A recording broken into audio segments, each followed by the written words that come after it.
If you clicked on this video, there is a very high chance that you want to progress in Clash Royale faster, however you are never able to. Well, I'm here to help you with this secret formula that I've crafted that will guarantee you will become better at Clash Royale if you follow every step carefully. Chapter 1.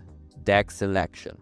Messing up your deck will destroy every chapter in this video, making this step the most important. You will often see a lot of YouTubers telling you to choose a specific meta deck to help you win every game. However, I don't recommend following their advice. A good deck is good in any meta because it allows you to actually learn how to play it rather than just swapping decks every 2 weeks. It also helps you max the deck faster, especially if you are a free-to-play player. But how to actually choose a good deck?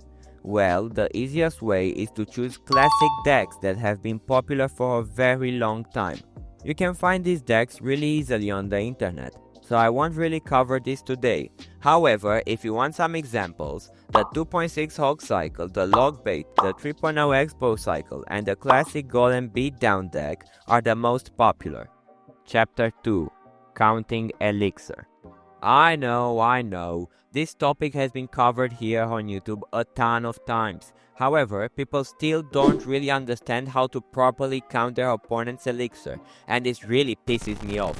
So here is everything you need to know. First, at the start of the game, every player starts with 8 elixir, meaning that if your opponent starts the game with a Dark Goblin at the bridge, you should expect him to have somewhere around 5 to 7 elixir.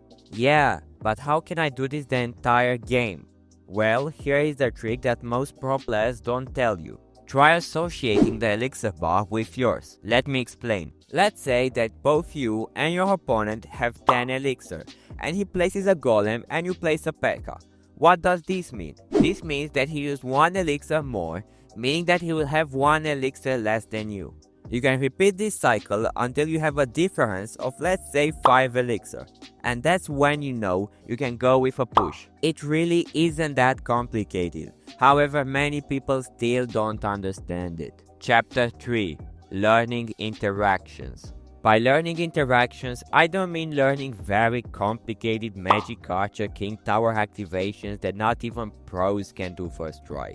By that, I mean knowing that the log cannot counter the firecracker at the same level, or that the snowball can't counter the goblin barrel, or that the ice golem can fully defend the skeleton army. These are just some examples, but please, don't make the mistake of trying to practice the most complicated interactions, because trust me, it's just a waste of time.